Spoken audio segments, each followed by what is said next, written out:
Good day. My name is Alan Palmer, St. Vincent and the Grenadines' favorite and most hated son, the diaspora machismo. Before we go any further, I would like for you to share this video, leave a comment or like if you like this video. And I would like for you to tell me where you are watching this video from. When a public figure goes to the press, be it a celebrity or a politician, it is because they have some important information they think the public should be privileged to. The press is not a place for people to be seen or to be heard just for being seen and heard. It's a place where you disseminate information to the general public. If you want to be seen and heard, then you must get a talent and organize for your talent to be put on exhibition. I want you to listen to this exchange between Crystal Oliver and Prime Minister Ralph Gonsalves that took place on the airwaves at Extreme FM. Talk about it for a little bit. As a woman, I'm going to be real with you, right? As a Vincentian woman, I do not feel 100% safe and secure.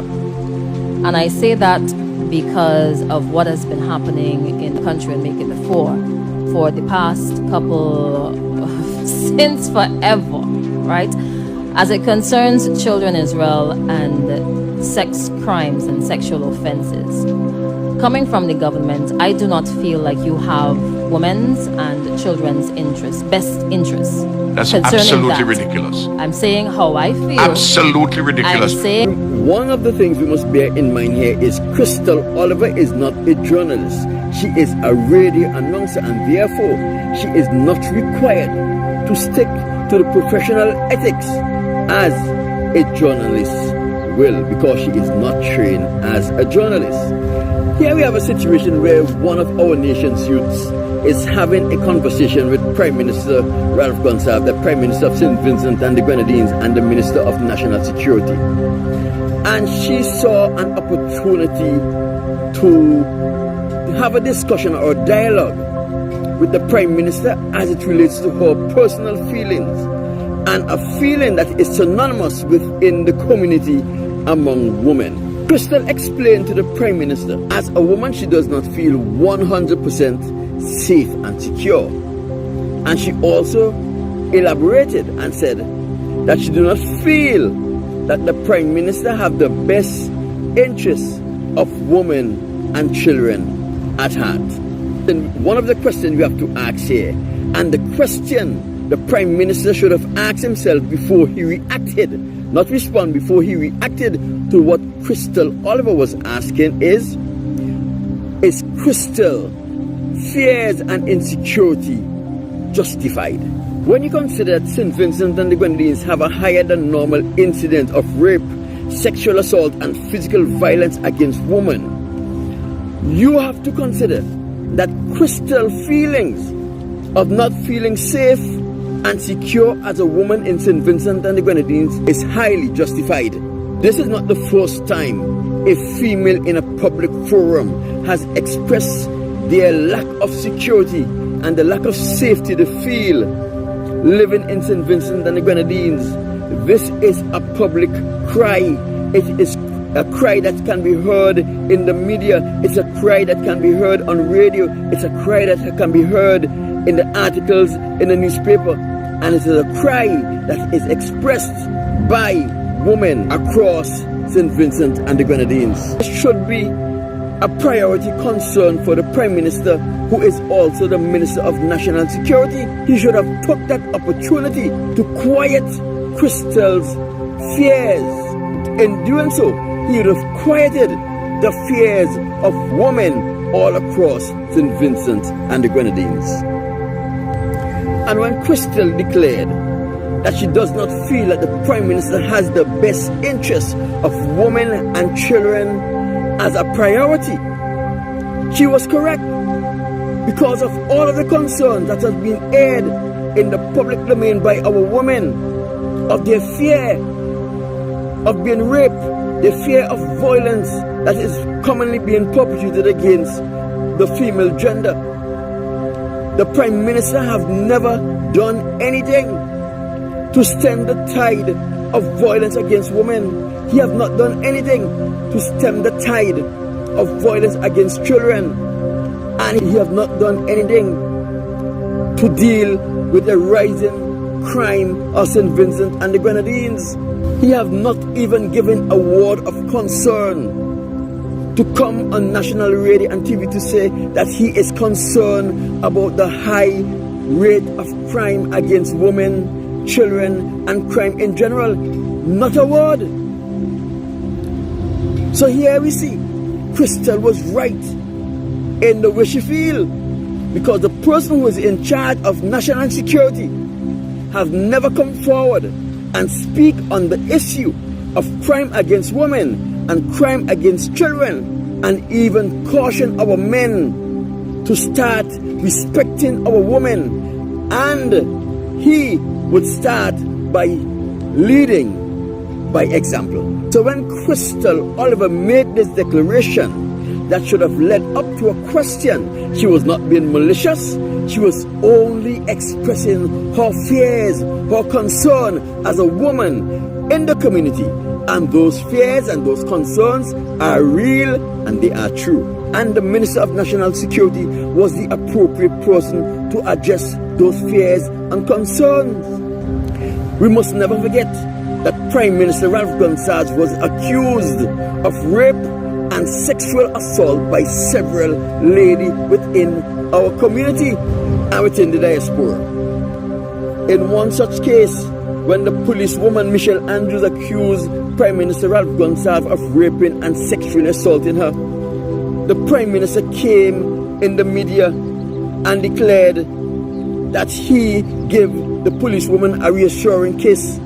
If you kiss someone without their permission, it is called sexual assault. Yet, he caused the Director of Public Prosecution to nolly press even the case of sexual assault that Michelle Andrews brought against him. So you see, while Crystal Oliver had a feeling of insecurity even within the country of her birth, instead of dealing with this issue with statesmanship and diplomacy, what he did, he turned into the public bully and he shouted down to instill fear in this young person so that she will not take the line of questions she wanted to take. This is highly unfortunate. Crystal Oliver was bullied, and when Ralph Gonsalves bullied Crystal Oliver on national radio, what he did, he bullied every woman who had the same or similar concern Crystal Oliver had. This was a perfect opportunity for Prime Minister Ralph Gonsalves to be a statesman, to prove that he has it within himself to be a statesman, and to handle this young person's concern with diplomacy. Let her know that her concerns is a serious and viable concern. Let her know that he, his cabinet, and the police and other social institutions within the community are working and are trying to deal with such issues that brings her concerns to the fore. The fears of being a woman in St. Vincent and the Grenadines that Crystal Oliver feels and most women experience, and the general fear of living in St. Vincent and the Grenadines is not by chance. This is how Ralph Gonsalves want to have it, because like in California and in the United States, when they keep the black community in fear, they keep them fighting among themselves. It is only when the black community is in fear that the white community finds security, feels safe. And this is unfortunate. Collins John's appointment to the post of Commissioner of Police was not by accident. It is because he wanted someone in that office who is unable to do the job, who is unable to use the resources available to him to satisfy or to solve the problem of crime in St. Vincent and the Grenadines. So our women and our families can have that sense of insecurity, because it is only when the black community is insecure and are afraid that the white community feels secure. Take a look at the rage on Ralph Gonsalves' face. Crystal Oliver's question or expression of personal feelings made him frightened. And guess what? He is a very revengeful man. He's going to do all in his power to ensure that Crystal Oliver loses her job. In the same way, to cause Cable and Wireless to relieve Leslie Jack of his post.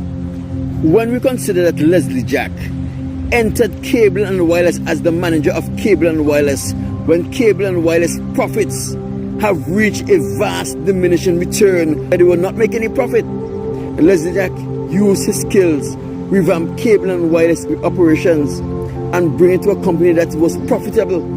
We must also remember that Leslie Jack did not come from a rich family. Leslie Jack came from a very poor family. His father, Leslie Jack Sr., was a carpenter. His mother, Bridget Bino Jack, is a small business operator. This was a young man who fought hard, who worked hard, seized the opportunity to develop himself and excel to the highest managerial position. When Leslie Jack, the once manager of Cable and Wireless, did his job, he used tariff and taxes to cause Cable and Wireless to relieve Leslie Jack of his post. In a similar way, when Dr. Christina Hines of Barbados followed her conscience and protest his speech at the Cave Hill campus in Barbados, he have been working tirelessly and is still working to ensure that Dr. Christine Hines lose her job. In the same way, he caused Leacock, Jennifer Eustace, and other people to lose their jobs. It's the same way that Ralph Gonsalves is hell-bent in causing Crystal Oliver to lose her job.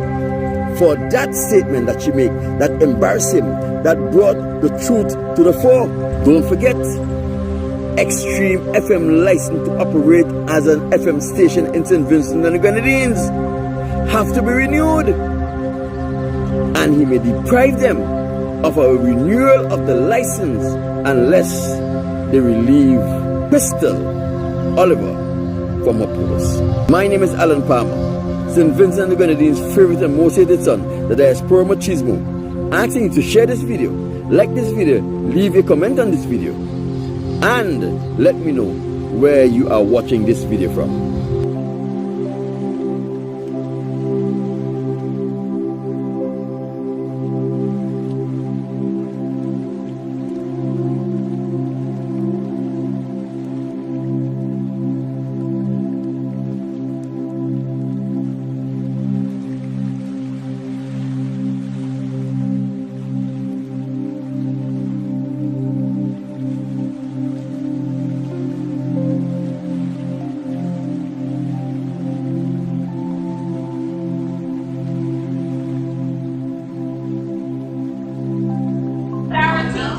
Solidarity with our sisters across the region, because women's lives matter too.